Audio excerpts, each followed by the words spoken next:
बेटा देखो, सबसे पहले आप लोगों को नमस्ते। ये आपका लेक्चर नंबर 90। इससे पहले आपने कोलेराउस का नियम और कोलेराउस के नियम के दो अनुप्रयोग देखे। अब उसके बाद आपका जो अनुप्रयोग नंबर 3 है बेटा, इसके अंदर दुर्बल वैद्युत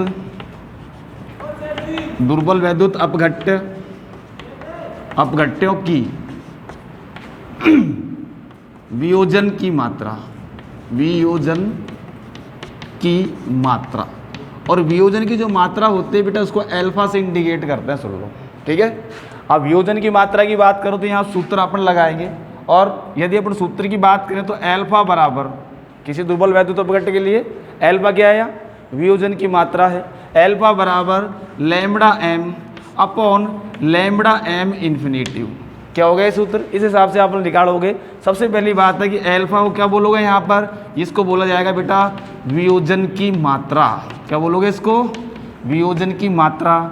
यहाँ पर इसकी बात करो लैम्बडा एम की, या अपन लैम्बडा सी भी बोल सकते हैं, और लैम्बडा एम बोलो या सी बोलो, उसको बोलोगे आप लोग आणविक चालकता या फिर मोलर चालकता बोलोगे। तो यहाँ पर लैम्बडा एम बराबर क्या आएगा, मोलर चालकता बोलो, या फिर इसको क्या बोलोगे आप लोग बेटा, आणविक चालकता। और लैम्बडा एम इन्फिनिटिव क्या हुआ, अनंत तनुता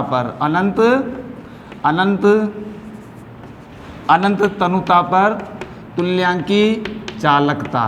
ये हो गई आप लोग अनंत तनुता पर तुल्यांकी चालकता। तो ये इस सूत्र से आप लोग क्या निकाल सकते हो, वैद्युत अपघट्य, जो दुर्बल वैद्युत अपघट्य है उसकी वियोजन की मात्रा की गणना कर सकते हो। यदि तुमसे मान दे कि भाई आपको अनंत तनुता पर मोलर चालकता का मान दिया हुआ है और आपको यहाँ पर मोलर चालकता दी है, तो उस हिसाब से आप लोग क्या निकाल सकते हो, दुर्बल वैद्युत अपघट्यों की वियोजन की मात्रा निकाल सकते हो। ठीक है बेटा। अब तो बेटा देखो अनुप्रयोग नंबर 3, और ये थी अनंत तनुता पर मोलर चालकता थी, है ना, ये तुल्यांकी चालकता नहीं है। फिर नंबर इसका कोलेराउस नियम का जो अनुप्रयोग है, अनुप्रयोग नंबर 4, और अनुप्रयोग नंबर 4 है दुर्बल वैद्युत अपघट्यों के वियोजन स्थिरांक की गणना। अब यहाँ देखो, अब इसमें दोनों में अंतर समझ लेना।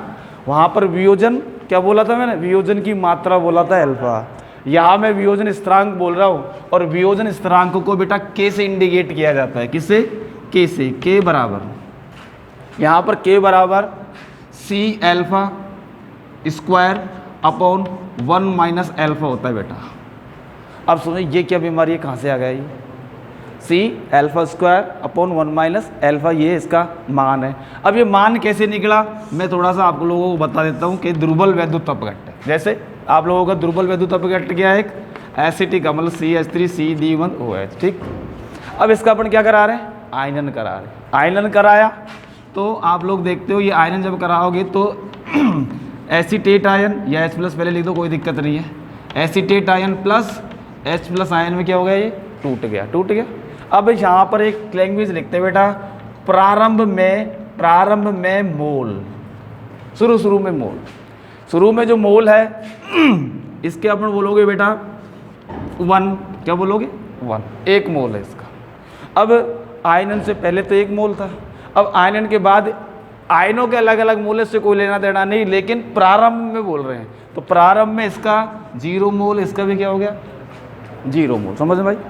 अब ये 0 मोल सुनो, अब कुछ समय पश्चात इसके मोलों की संख्या कहने का, तो यहाँ पर वियोजन हुआ और वियोजन होगा अल्फा। क्या होगा? अल्फा। तो यहाँ पर अब बोलोगे, यहाँ पे क्या, साम्य अवस्था पर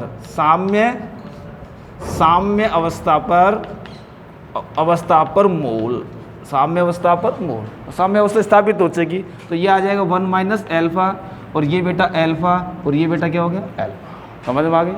अब सांद्रता पर, साम्य अवस्था पर सांद्रता क्या लिखोगे यहाँ पे, साम्य अवस्था पर सांद्रता क्या लिखोगे, ये बेटा मैं जो नियम बोल रहा हूँ इसको ही को बोला जाता है ओस्टवाल्ड तनुता का नियम।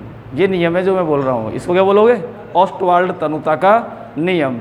अब यहाँ पर सांद्रता क्या हो गई बेटा इसकी, C1 माइनस एल्फा, ठीक है, और यहाँ पर ये C एल्फा और ये C एल्फा, हो गया काम। अब उसके बाद यहाँ अगली लैंग्वेज, द्रव्य अनुपाती, द्रव्य अनुपाती क्रिया नियम से, द्रव्य अनुपाती क्रिया नियम से, द्रव्य अनुपाती क्रिया नियम लगाओगे तो क्या करोगे, K बराबर करोगा, है K बराबर क्या आएगा, H प्लस का सक्रिय द्रव्यमान और एसीटेट आयन का सक्रिय द्रव्यमान, सही है। ऊपर की तरफ आएगा उत्पाद और नीचे क्या आएंगे, क्रियाकारक। तो यहाँ पर H प्लस का सक्रिय द्रव्यमान और एसीटेट आयन का सक्रिय द्रव्यमान अपॉन एसिटिक अम्ल का सक्रिय द्रव्यमान। अब आप क्या करोगे बेटा, समीकरण में मान रख दो, इस वाले में ये मान रख देना। जब मान रखोगा तो समीकरण में सीधा, समीकरण में मान रखने पर, अब मान रखोगे, क्या मान रखोगे भाई, H का तो क्या नाम मान रखना है, C एल्फा, तो यहाँ पर ये C alpha into C alpha, सही है बेटा, C एल्फा अपोन क्या आ जाएगा, C1 माइनस एल्फा, ठीक है बेटा। अब यहाँ की बात कर रहे हो तो C स्क्वायर एल्फा स्क्वायर और C से C कट गया है भैया, सही बात है कि नहीं है। तो K बराबर क्या आया, मामला समझ में आ गया होगा तुमको, C square C square alpha alpha alpha square, तो ऊपर क्या C स्क्वायर, मैं यहाँ कर देता हूँ, ठीक है बेटा। तो K बराबर C square alpha square upon C1 minus alpha, C से C काटो, जब C से C काटो तो दिख गया मामला, दिख गया, तो इसको बोलोगे दुर्बल वैद्युत अपघट्टों के वियोजन की मात्रा की गणना हो गई, समझ में आ गई। तो इस प्रकार से आप लोग इसको, तो ये बेटा देखो दुर्बल वैद्युत अपघट्टों की वियोजन स्थिरांक की गणना है ना, और वियोजन की मात्रा यदि आए ना तो उसको एल्फा से इंगित है, एल्फा बराबर मैंने आपको बताया लैम्बडा एम बटा लैम्बडा एम इन्फिनेटिव, और इसके लिए इसको बोलोगे आप लोग क्या, वैसे तो आपको ये सूत्र याद रखना है, कैसे निकला वो मैंने बताया।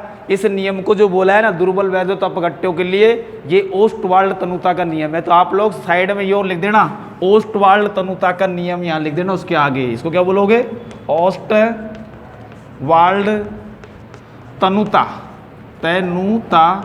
का नियम, ओस्टवाल्ड तनुता का नियम भी बोला जाता है, जो ये वाला नियम, प्रारंभ में मोल, साम्य अवस्था पर मोल, साम्य अवस्था पर सांद्रता। आप लोग फिर द्रव्य अनुपाती क्रिया नियम लगाओगे, K बराबर हो जाएगा उत्पाद का सक्रिय द्रव्यमान का गुणनफल बटा क्रियाकारक, फिर समीकरण में मान रखने पर आप लोग इसका यहाँ से मान रख दोगे और इसका मान यहाँ से रखोगे, तो ये आ जाएगा आपका K बराबर C square alpha square upon C1 minus alpha, C से C काटो और आपका सूत्र आ जाएगा K बराबर C alpha square upon 1 minus alpha. अब देखो बेटा अनुप्रयोग नंबर आपका अगला, और अनुप्रयोग नंबर अगला जो है वो है बेटा कुछ अल्प विलेय लवण है, कौन, कुछ अल्प विलेय लवण है,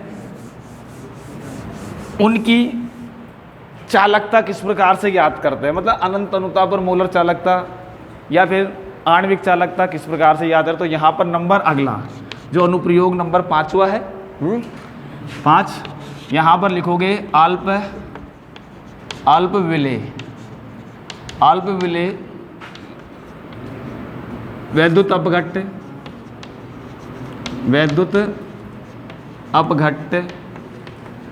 जैसे AgCl,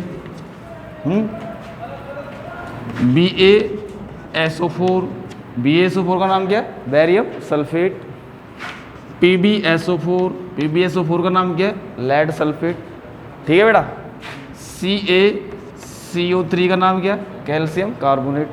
ये क्या है, जल के अंदर अल्प विलेय होते हैं। जैसे अल्प विलेय वैद्युत अपघट्ट जैसे AgCl की मोलर चालकता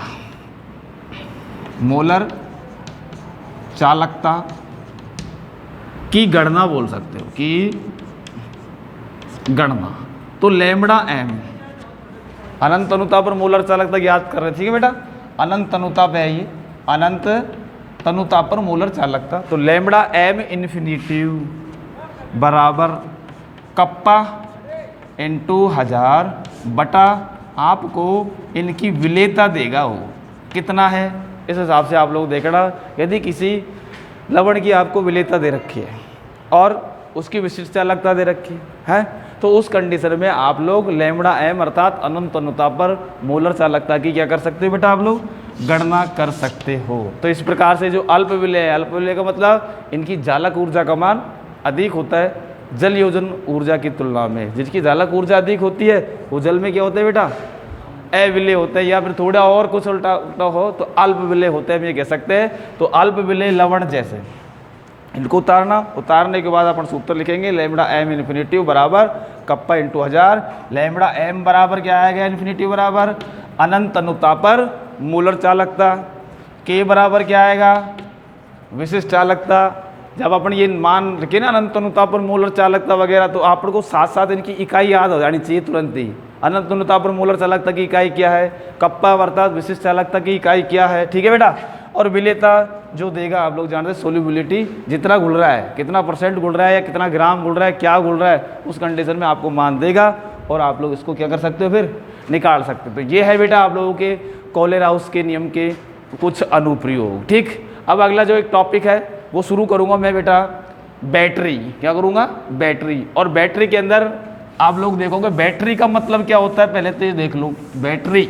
बैटरी क्या होता है, जब भाई दो या दो से अधिक सेलों को श्रेणी क्रम में जोड़ो आप, है दो या दो से अधिक सेलों को क्या करना है, श्रेणी क्रम में जोड़ने पर जो युक्ति बनती है, युक्ति का मतलब एपरेटस उपकरण, वो चूज को जो युक्ति बनती है उसको बैटरी बोला जाता है। ठीक है, और बैटरी क्या है, डैनियल सेलों का श्रेणीबद्ध क्रम में एक व्यवस्था है। जैसे डैनियल सेलों को बहुत सारे हो, जैसे अपने घरों के अंदर इन्वर्टर होते हैं, किसी के इन्वर्टर जो कम वाला होता है तो उसमें एक बैटरी होती है, जो ज़्यादा लाइट चाहिए थोड़ा सा उसमें 2 बैटरी लगा देते हैं, जिसको और ज़्यादा चाहिए तो 3 बैटरी लगा देते, लगाते नहीं लगाते। ट्रक में भी जो छोटी बैटरी भी होती है, मोटरसाइकिल में इतनी सी बैटरी होती है, और वहाँ पर भी सेल होते हैं वो अलग अलग, जैसे वो तो गोल गोल से खटके से होते हैं वो, तो खटके प्रत्येक सेल को बताते हो। और जो खटके प्रत्येक सेल को तो आजकल तो जुड़ी हुई है, सबको तार से जोड़ जाड़ के केवल 2 ही पॉइंट लगाए जाते हैं, 2 ही आते हैं ना। अब तो पहले की क्या काले कलर की बैटरी आती थी, उसके अंदर गोल गोल से इतने सारे होते थे इस प्रकार से। अगला पॉइंट है बेटा, और अगला पॉइंट है बेटा बैटरियां बोलेंगे अपन तो इनको, बैटरी। ठीक है बेटा, इसके पहले सबसे पहली बात है कि भाई परिभाषा लिखेंगे, भाई बैटरी कहते किसे।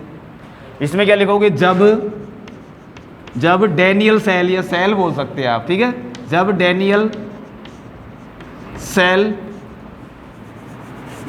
जब 2 या 2 से लिख दो, जब 2 या 2 से अधिक, जब 2 या 2 से अधिक सेलों को श्रेणी क्रम में जोड़कर जिस युक्ति का निर्माण होता है, जिस युक्ति का क्या होता है बेटा, निर्माण होता है उसे बैटरी कहते हैं। क्या कहते हैं बेटा, उसे बैटरी कहते हैं। अब बात है कि सबसे पहली बात है कि भाई 2 या 2 से अधिक सेल ले लो आप, और जैसे कि आप लोग कहते हो घर में टॉर्च, नहीं क्या पहले टॉर्च आती थी और वो मोटी मोटी सी आगे से, तो उसमें 3-4 सेल घुसेड़ते मतलब, और ऑन ऑफ होता, तो वहाँ पर क्या होता था, एक सेल ये लगा दिया, फिर ये लग गया, फिर दूसरा सेल ये लग गया, फिर ये तीसरा सेल लग गया, और यहाँ पर ये टॉर्च इस प्रकार से जल दी थी ना, यहाँ पर ये इसकी खोड़ लगा दो यहाँ पे। ऐसे पहले यही टॉर्च आती थी, अब तो बंद हो गई। आजकल तो किसान टॉर्च आ गई, जिसके अंदर कौन सा सेल है, सीसा संचायक सेल है, जिसका सीसा संचायक, जिसको लेड सेल बोलते हो। और उसका आप लोग बारंबार क्या कर सकते हो, चार्जिंग भी कर सकते हो और डिस्चार्ज भी कर सकते हो। तो कहने का मतलब चार्जिंग भी हो जाती है और वो डिस भी हो जाता है। तो अपने क्या लिखा बेटा, परिभाषा के रूप में सबसे पहले, जब 2 या 2 से अधिक सेलों को श्रेणी क्रम में जोड़कर जिस युक्ति का निर्माण होता है उसे क्या बोलोगे, बैटरी बोलोगे। अब यहाँ पर बैटरी की बात करो, सुनो, बैटरी यह दो प्रकार की होती है, ये दो प्रकार की होती है। ठीक है बेटा, अब अच्छी तरह से जानते हैं आप लोग। एक तो प्राइमरी बैटरी होती है और एक सेकेंडरी होती है। एक क्या बोलोगे? प्राथमिक बैटरी। पहला क्या है? प्राथमिक बैटरी या सेल बोलो, कोई दिक्कत नहीं। अब यहाँ पे प्राथमिक बैटरी, और दूसरी कौन सी है बेटा? सेकेंडरी बैटरी, जिसको बोलोगे द्वितीयक बैटरी। द्वितीयक बैटरी के नाम से जाना जाएगा, द्वितीयक बैटरी। अब सुनो, अब सबसे पहली बात है कि भाई प्राथमिक बैटरी क्या होती है बेटा? ये जो बैटरी होती है, एक तो उत्क्रमणीय होती है। उत्क्रमणीय का मतलब जानते हो? जो उल्टी सीधी चल जाए, अर्थात वो डिस भी हो जाए और चार्ज भी हो जाए, है, अर्थात वो आवेशित भी हो जाए और वो निरावेशित भी हो जाए। तो प्राथमिक बैटरी वे बैटरी होती है जो अनुत्क्रमणीय होती है। पहली बात, जिनका आप लोग एक बार इस्तेमाल करने के बाद उसको दूसरे बार इस्तेमाल नहीं कर सकते। कहने का मतलब है जैसे सेल आते हैं, घड़ी के सेल मानो, छोटे सेल, बड़े सेल, एवरीडी को, निप्पो को, नोबिनो, कोई भी फलाना ठिकाना, कोई भी कंपनी, उससे कोई फर्क नहीं पड़ता। वो सेल क्या करते हैं बेटा? वे सेल जो अनुत्क्रमणीय होते हैं, साथ में जिनका एक बार मतलब इस्तेमाल करने के पश्चात उसको वापस इस्तेमाल नहीं किया जा सके, प्राथमिक बैटरी कहलाती हैं। जैसे आप लोगों का लैक्लांसी सेल, ठीक है, लैक्लांसी सेल, और एक आपका बेटा मरकरी सेल है। जो मरकरी सेल है, जो स्वर्ण अर्थात सुनने वाली जो मशीन होती है ना, उसमें छोटा सेल लगता है। और छोटा सेल कैसा लगता है? जो अपनी घड़ियों के अंदर सेल ले लेता है, छोटा सा बटन सेल बोल सकते हो उसको, है। तो वो सेल जो होता है वो बेटा मरकरी सेल कहलाता है। क्या कहलाता है वो? मरकरी सेल कहलाएगा। और आप लोग एक देखा होगा, आप लोगों जो कभी बच्चे भी होते हैं तो सेल को अपन क्या करते हैं, कई बार फोड़ देते हैं। तो ऊपर एक खोल होता है कागज़ का, कागज़ के नीचे जिंक की एक ड्रम होता है उसका, और जिंक का होता है। फिर अंदर की तरफ एक आप लोग देखते हो पेंसिल सी होती है ब्लैक कलर की, जो कार्बन की छड़ होती है, और कार्बन की छड़ जो लगी होती है। कहने का मतलब इस प्रकार से होता है सेल। मोटी सी बात ये समझो, यहाँ पर ये इसकी गुंडी हो गई, ये सेल हो गया, आ गया मामला। फिर उसके बाद यहाँ देखो तो यहाँ पहले सेलों में क्या होता था? यहाँ पे कोलतार होता था, कोलतार डांबर। अरे वो लाल लाल सा जो था ना ऊपर का, नीला, या फिर ऊपर की जो प्लास्टिक थी, उसको हटाने के पश्चात एक नीचे की तरफ एक परत और थी, और वो थी बेटा कोलतार या डांबर की। और यहाँ पर ये क्या है? कार्बन की छड़। और ये जिंक क्या है? एनोड का कार्य ये करता है, कैथोड का कार्य ये करता है। और यहाँ पर एक पेस्ट भरा होता है, और पेस्ट जो होता है जिंक क्लोराइड और NH4Cl अमोनियम क्लोराइड का होता है। अब इस सेल को आप लोग काम में लेने के बाद आप लोग कई बार देखते हो कि सेल के यहाँ पर क्या है? कागज़ की परत चढ़ा देते हैं। अपन चढ़ाते कागज़ की परत, अपन नहीं चढ़ाते, वहीं से चढ़ी आती है कंपनी से। फिर जब ये सेल खराब होता है तो ये जो एनोड है ना जिंक का, उसमें छोटे छोटे से छिद्र हो जाते हैं। कभी देखा है? ऑपरेशन करके देखना कभी सेल का। हाँ, ये थोड़ा ऐब करने की बात थी, क्या देखा, कुछ सीखने को मिलता है। और यहाँ पर जो दिखाई देगा कार्बन का ब्लैक कलर का जो है powder plus zinc chloride plus ammonium chloride का मिश्रण होता है, एक पेस्ट भरा होता है। अब ये जब सेल कार्य करता है, जब सेल कार्य करता है तो आपका एनोड पर Zn+2 में परिवर्तित हो जाता है। एनोड पर अभिक्रिया प्लस 2 इलेक्ट्रॉन बाहर निकलते हैं। फिर कैथोड पर जो अभिक्रिया होती है वो कार्बन के साथ होती है। समीकरण अपन बाद में लिखेंगे, पहले समझ लो मैं जब कह रहा हूँ। अब यहाँ पर जो आयन बनता है ना Zn+2, और एक बढ़ती है इसके अंदर अमोनिया, और ये दोनों आपस में क्रिया करके एक संकुल बना लेते हैं। वो है बेटा NH3 का होल 4 + 2। इसका नाम क्या है? टेट्राएमीन जिंक सेकंड आयन, है कि नहीं भाई? ZnNH3 का होल 4 टेट्राएमीन ही तो हुआ, IUPAC से नाम देखो। और यहाँ जिंक लिखोगे और +2 है तो इसकी ऑक्सीकरण अवस्था ये आ गई। तो बेटा वापस में इसको तो छोड़ो अभी ऊपर, ये पहला सेल बताया मैंने तुम लोगों को। अब यहाँ सुनो, सबसे पहली बात, प्राथमिक बैटरी और द्वितीयक बैटरी अर्थात प्राथमिक सेल और द्वितीयक सेल किसे कहते हैं, पहला काम ये करेंगे। और फिर इन दोनों सेलों में कोई 2 अंतर या 3 अंतर अपने लिखेंगे। पहला काम तो ये होने वाला है। तो अगला पॉइंट पहले डालो, प्राथमिक सेल या प्राथमिक बैटरी, ये हेडिंग डालेंगे अपन। ठीक है बेटा? प्राथमिक सेल, प्राथमिक सेल या फिर अपन प्राथमिक बैटरी बोल सकते हैं। ये क्या से होते हैं बेटा, ये अनउत्क्रमणीय, ये अनउत्क्रमणीय होते हैं। इनका एक बार उपयोग करने पर, इनका एक बार उपयोग करने पर वापस उपयोग में नहीं लाया जा सके, प्राथमिक सेल या फिर प्राथमिक बैटरी कहलाते हैं। पहला काम तो ये, प्राथमिक सेल या प्राथमिक बैटरी कहलाते हैं। ठीक है बेटा। तो सबसे पहली बात है कि आइए अनुत्क्रमणीय होते हैं, इनका एक होते हैं, इनका एक बार लिखना है, इनका एक बार उपयोग करने पर वापस उपयोग में नहीं लाया जा सके, प्राथमिक सेल या फिर क्या कहलाएंगे, प्रारंभिक। जैसे एग्जाम्पल के रूप में अपन कहेंगे लैक लांसे सेल बोल सकते हैं उसको, लैक लांसे सेल या लैक लांसी सेल, या इसको शुष्क सेल के नाम से जाना जाता है, शुष्क cell. Number 1 example. Number 2 example लिखोगे lead mercury cell, lead mercury cell के नाम से भी जाना जाता है। ये 2 एग्जाम्पल आप लोगों को लिखने हैं। पहला काम तो ये, ठीक है बेटा।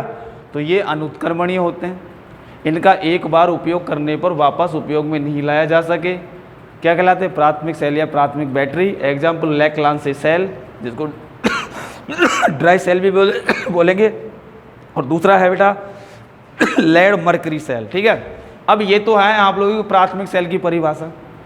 अब अपन क्या करेंगे, द्वितीयक सेल लिख दें यहाँ पे, सीधा का सीधा। इसमें एक मैं थोड़ा सा करेक्शन कर दूंगा, मामला से हो जाएगा। क्या लिखेंगे, द्वितीयक सेल। ये क्या बोलेंगे बेटा, यहाँ बोलेंगे ये उत्क्रमणीय होते हैं। इनका बारंबार, वापस लिख देता हूँ मैं, ये क्या होते हैं बेटा, उत्क्रमणीय होते हैं। पहले तो ये लिखना है, ये उत्क्रमणीय होते हैं। उत्क्रमणीय का मतलब क्या है, आगे और पीछे, अर्थात रिएक्शन ऑफ फॉरवर्ड और रिएक्शन ऑफ बैकवर्ड आपस में चलती रही मामला, है ना, आगे भी चल जा रही है। कहने का मतलब यदि इसके अंदर कोई वैद्युत अपघट्ट है तो उस आयनों में टूटे और वापस वैद्युत अपघट्ट यौगिक में परिवर्तित हो जाए, तो मामला चलता रहे। कहने का मतलब ये उत्क्रमणीय होते हैं और इनका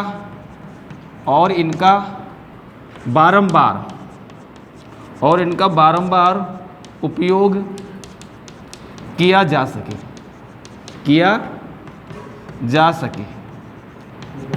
इनका बारंबार उपयोग किया जा सके, अर्थात इनको आवेशित भी किया जा सके और इनको निरावेशित, अर्थात चार्जिंग भी हो सकते हैं और डिस्चार्ज। एग्जाम्पल के रूप में है आप लोगों का सीसा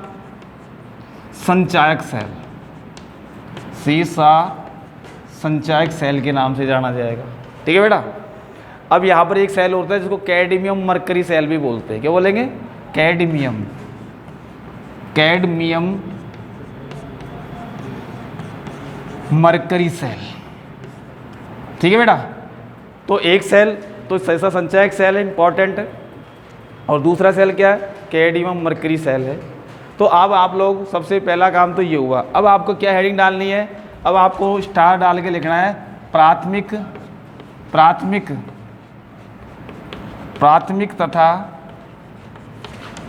तथा द्वितीयक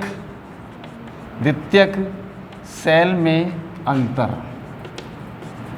ठीक है बेटा। अब प्राथमिक तथा द्वितीयक सेल में आप लोग अंतर लिख सकते हो। तो एक तरफ तो लिख दिया प्राथमिक सेल और दूसरी तरफ क्या लिख दोगे, द्वितीयक सेल लिख दोगे, और फिर उसके बाद आप इसका अंतर देखोगे। प्राथमिक सेल और द्वितीयक सेल में अंतर, नंबर 1 सबसे पहले है कि प्राथमिक सेल है तो ये क्या होते हैं बेटा, यहाँ लिख देंगे ये अनुत्क्रमणीय होते हैं। पहला अंतर तो ये आ गया बेटा, ठीक है। दूसरा अंतर क्या आएगा इसमें, ये क्या लिख दोगे यहाँ पे उसमें, ये उत्क्रमणीय होते हैं, ये उत्क्रमणीय होते हैं, ठीक है। नंबर 2, इनको बारंबार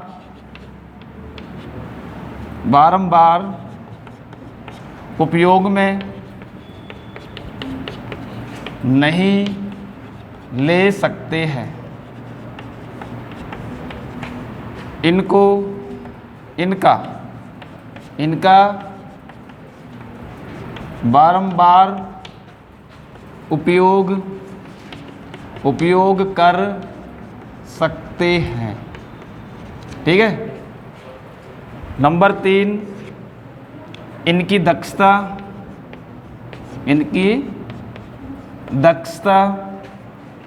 कम होती है, ठीक है बेटा। अर्थात ये धीरे धीरे अपन जानते हैं कि ये 1 वोल्टता पे नहीं चलते। कहने का मतलब जैसे अपन टॉर्च जलाते हैं तो धीरे धीरे बिल्कुल ही क्या हो जाती है, डिम हो जाती है, अर्थात वोल्टता इनकी धीरे धीरे क्या हो जाती है, बिल्कुल डाउन। लेकिन अपन जानते हैं जो आप सीसा संचायक सेल वगैरह है उनकी वोल्टता डाउन नहीं होती, वो तो बिल्कुल एकदम ही फुस हो जाते हैं। फुस हो गया तो फिर उनको चार्ज कर लो, चार्ज करने के बाद वापस उनकी दक्षता वो की वो हो जाएगी, कोई फर्क तो नहीं पड़ता है। अर्थात उनकी जो वोल्टता होती है ना वो स्थिर होती है। यार यदि प्राथमिक सेल की बात करें तो इनकी जो वोल्टता है अस्थिर होती है। कहने का मतलब समय के साथ साथ उसका जो करंट है ना, उसका जो करंट है ना वो क्या हो जाता है, धीमा हो जाता है। तो यहाँ क्या लिखोगे, इनकी दक्षता कम होती है। इसमें क्या लिख दोगे, इनकी दक्षता अधिक होती है, ठीक है बेटा। अब यहाँ एक एग्जाम्पल लिख देना लेक्लांसी सेल का या शुष्क सेल का, और यहाँ एग्जाम्पल लिख देना सीसा संचायक सेल का, ठीक है बेटा। तो अब अपन हेडिंग डालेंगे यहाँ पर वापस प्राथमिक सेल, ठीक। बुद्धि